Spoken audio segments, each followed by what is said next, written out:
మే 4 Telangana cabinet సమావేశం జరగనుంది. సచివాలయంలో మధ్యాహ్నం 3 గంటలకు సీఎం రేవంత్ రెడ్డి అధ్యక్షతన కేబినెట్ భేటీ జరుగుతుంది. తుమ్మిడిహెట్టి బ్యారేజీపై కేబినెట్ చర్చించనున్నట్లు తెలుస్తోంది. ప్రాణహిత చేవెళ్ల ప్రాజెక్టులో భాగంగా తుమ్మిడిహెట్టి వద్ద 150 మీటర్ల ఎత్తులో బ్యారేజీ నిర్మించి శ్రీపాద ఎల్లంపల్లికి నీటిని తరలించాలని సీఎం రేవంత్ రెడ్డి నిర్ణయించినట్టు సమాచారం. కాగా తుమ్మిడిహెట్టి నుంచి ఎల్లంపల్లికి నీటిని తరలించేందుకు 4 మార్గాలు ప్రతిపాదనలో ఉన్నాయి. వీటిపై కేబినెట్ చర్చించి నిర్ణయం తీసుకునే అవకాశం ఉంది.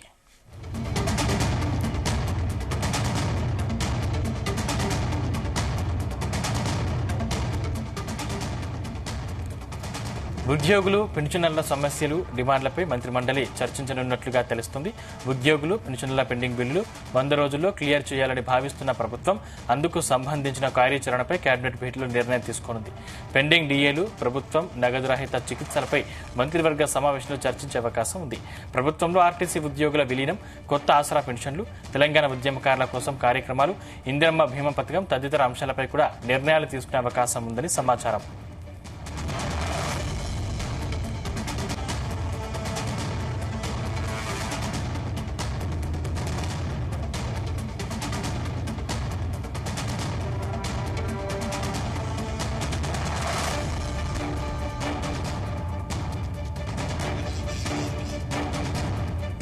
ఈ అంశానికి సంబంధించిన మరిన్ని డీటెయిల్స్ మా ప్రతినిధి వేణుగోపాల్ అందిస్తారు. వేణుగోపాల్, తెలంగాణ కేబినెట్ సమావేశం రేపు సచివాలయంలో ముఖ్యమంత్రి రేవంత్ రెడ్డి అధ్యక్షతన మధ్యాహ్నం 3 గంటలకు జరగనుంది. ఇక ఈ కేబినెట్ సమావేశంలో ఏదైతే ఈ గతంలో హామీ ఇచ్చినటువంటి పలు కీలక అంశాలపై కూడా ప్రధానంగా చర్చించబోతున్నారు. ఇందుకు సంబంధించి మనకున్నటువంటి ప్రాథమిక ఎజెండా ఏంటంటే ఇరిగేషన్ ప్రాజెక్టులకు సంబంధించి ప్రధానంగా చర్చ జరుగుతున్నట్లు మనకు సమాచారం. ముఖ్యంగా తుమ్మిడిహెట్టి బ్యారేజ్ పై కేబినెట్ లో చర్చించి ఒక నిర్ణయం తీసుకోనున్నారు. ఇక ప్రాణహిత చేవేళ్ల ప్రాజెక్టులో భాగంగా తుమ్మిడిహెట్టి వద్ద 150 మీటర్ల ఎత్తులో బ్యారేజీ నిర్మించి శ్రీపాద ఎల్లంపల్లికి నీటిని తరలించాలని చెప్పి ముఖ్యమంత్రి రేవంత్ రెడ్డి నిర్ణయించిన సమాచారం. కాగా తుమ్మిడిహెట్టి నుంచి ఎల్లంపల్లికి నీటిని తరలించేందుకు 4 మార్గాల ప్రతిపాదనలు ఉన్నాయి. వీటిపై కేబినెట్ లో చర్చించి ఒక నిర్ణయం తీసుకునే అవకాశం ఉంది. ఇక మరోవైపు ఏదైతే ఉద్యోగుల సమస్యలకు సంబంధించి ఇప్పటికే రాష్ట్ర ప్రభుత్వం నిన్న చర్చించి వారితో మేము రేపు జరగబోయేటువంటి కేబినెట్ లో కీలక నిర్ణయం తీసుకుంటామని చెప్పి కూడా ఇటు ఉద్యోగ సంఘాలకు కూడా నచ్చ చెప్పడం జరిగింది. ఇక ఇందుకు సంబంధించి ఉద్యోగుల సమస్యలు అలాగే పెన్షనర్ల సమస్యలు డిమాండ్లపై మంత్రిమండలి చర్చించనున్నట్లు సమాచారం. ఇక ఉద్యోగుల్లో పెన్షనర్లకు పెండింగ్ బిల్లులు 100 రోజుల్లో క్లియర్ చేయాలని చెప్పి రాష్ట్ర ప్రభుత్వం భావిస్తుంది. అందుకు సంబంధించిన కార్యాచరణ కూడా కేబినెట్ లో చర్చించి నిర్ణయం తీసుకునుంది. మరోవైపు పెండింగ్ డిఏలు, ప్రభుత్వం నగదు రహిత చికిత్సలపై మంత్రివర్గంలో సమావేశంలో చర్చించే అవకాశం ఉంది. అలాగే ప్రభుత్వంలో ఆర్టీసీ ఉద్యోగుల విలీనం, కొత్త ఆసరా పెన్షన్లు, తెలంగాణ ఉద్యమకారుల కోసం కార్యక్రమాలు, ఇందిరమ్మ భీమా పథకం తదితర అంశాలపై కూడా చర్చించి కేబినెట్ లో ఒక నిర్ణయం తీసుకోబోతున్నట్లు మనకు సమాచారం.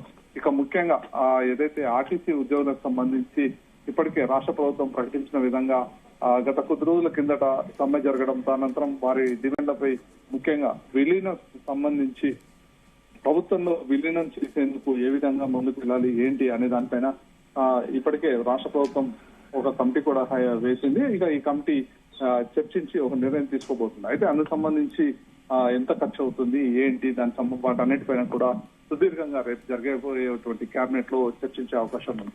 ఇక మరోవైపు ఏదైతే ఉద్యోగులకు సంబంధించి చూసుకుంటే దాదాపుగా గత కొద్ది రోజులుగా వీరికి పెండింగ్ లో ఉన్నటువంటి ఏవైతే డిమాండ్ ఉన్నాయో ముఖ్యంగా పిఆర్సీ పైన కూడా రాష్ట్ర ప్రభుత్వం ఒక నిర్ణయం తీసుకోబోతోంది.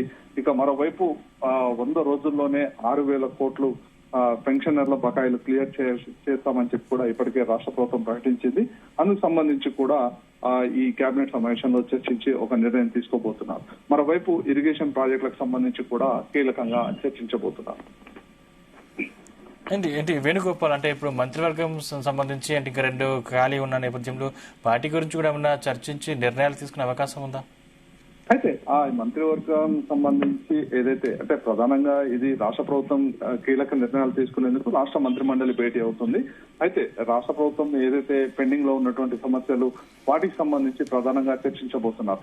అయితే ఈ ఏదైతే 2 స్థానాలు ఖాళీలు ఉన్నాయో అవి కాంగ్రెస్ హైకమాండ్ నిర్ణయిస్తుంది. అలాగే అందుకు సంబంధించి ఇప్పటికే చాలా మంది ఆశావహులు కూడా ఉన్నారు. వారిపైన కూడా ఇప్పటికే కాంగ్రెస్ అధిష్టానానికి అందరూ కూడా విన్నవించుకోవడం జరిగింది. ఖచ్చితంగా మాకు ప్రాతినిధ్యం కల్పించాలి, ఎందుకంటే మేము చాలా రోజులుగా పార్టీలో పనిచేస్తున్నాం. ఇటు ప్రభుత్వంకి సంబంధించి అధికారంలోకి వచ్చినప్పుడు మాకు ఖచ్చితంగా మా జిల్లాలకు ప్రాధాన్యత ఇవ్వాలి అని చెప్పి కోరుతున్నటువంటి పరిస్థితి ఉంది. ఇందుకు సంబంధించి ఆ కేబినెట్ లో ఎలాంటి చర్చ ఉండదు. కేవలం కేబినెట్ సమావేశంలో ఏదైతే సంక్షేమ పథకాలు, అలాగే ప్రస్తుతం రాష్ట్రంలో ఉన్నటువంటి పరిస్థితుల దృష్ట్యా ఎలాంటి నిర్ణయాలు తీసుకోవాలి అనే దానిపైనే ప్రధానంగా చర్చ జరుగుతుంది. Right, thank you Venugopal.